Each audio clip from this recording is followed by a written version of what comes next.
You heard Colin's forecast confirms that we're in the hottest part of summer. Woo! But that doesn't mean that your garden has to come to a standstill. Horticulturist Daniel Cunningham is here with tips and tricks to help keep your garden healthy now and to get a head start on the season ahead. Oh my goodness, is it hot outside? Yeah, that forecast is pretty brutal. It is so brutal, and it's really even difficult to think about, like, although we want to think about that fall is coming. We're just so much in the dead heat of summer. But even with these brutal temperatures and lack of rain right now, what should people be focusing on when it comes to their gardens? Yeah, really just maintaining what you have. And with drought and extreme heat, that means maintaining moisture. I like these soil moisture sensors. You can stick these in the ground. You can stick them in pots. But they just basically going to tell you if it's wet or if it's dry.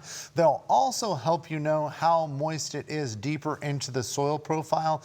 And that's really a focus. When we water in the summer, we want to make sure that we're watering deeply so that the roots deeper in the soil profile can take advantage and they're going to be more heat and drought tolerant. That is a handy dandy tool. Sure. And you can pick that up just pretty much anywhere? Yeah, anywhere. Yeah, but most hardware stores, nurseries will have them. The other thing we can do is incorporate compost. Compost works like a sponge in the soil. So when it rains, if it ever does rain, or if you water, if it ever will again, it helps that moisture stay in the root zone where the plants can use it. The next thing we can do is we can add mulch on top. 2 to 4 inches of mulch is not only going to help to cool the soil and hold that moisture in there, but it reduces the chances of weeds competing with our plants for water, sunlight. I've always wondered what's the magic with mulch. I didn't get it. So it basically insulates it. Is that what you're saying? That's exactly right. Yes, okay. Yeah. All right. I got a little tip on the mulch. So are there things that we can actually plant right now successfully given these temperatures? There are, and so gardeners should always be planning for a season ahead. One of the things we can plant right now are the heat-loving annuals like zinnias, cosmos, the celosia we have right beautiful. Here. You could plant them for transplants. Again, you got to keep them watered. Transplants mean? Just plants that are already grown, that are pre-grown, or you can start them by seeds yourself. You just want to make sure you keep them moist over the next 4 to 6 weeks until we get, hopefully, some cooler weather. Some cooler weather. Okay, all right, so that's good to know, but let's also talk about vegetables.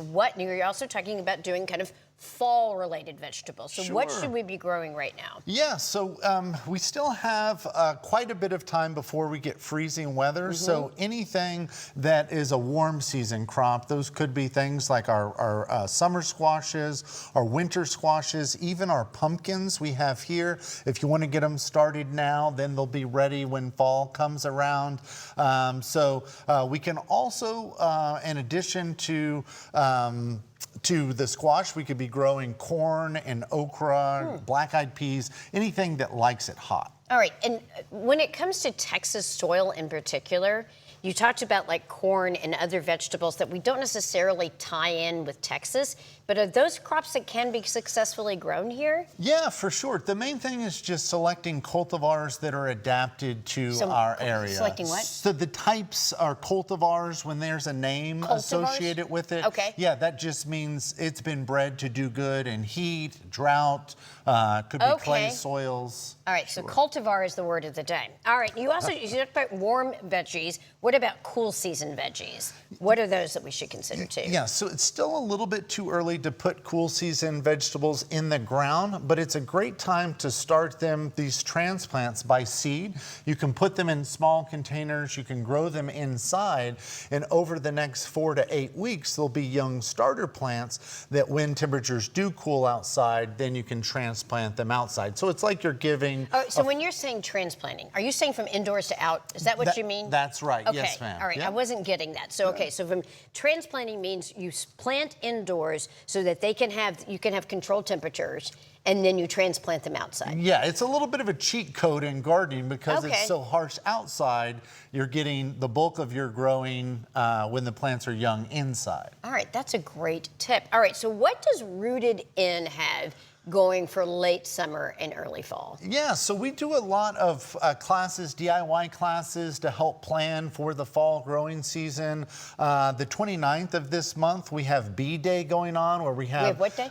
Bee Day, Like, where we have like bumblebees. Yeah, Okay. so classes all about beekeeping and native bees. We also have a seed bomb class where you can learn how to sow Texas native wildflower seed in little balls that you can throw. And then we also have a Fig Day coming up where it's an all-day celebration of fig trees and the different types you can grow in our area. You just have a lot going on. We do, yes, I'm ma'am. telling you, things are growing big where you come from. All right, so where can people find out more information? Yeah, if you visit rootedin.com, we've got all different types of registration for our classes, free information, and we're here to help anytime we can. I've learned like a whole new horticulturist vocabulary today. I'm really grateful glad. for it. This is great information. Thank you so much. I appreciate it.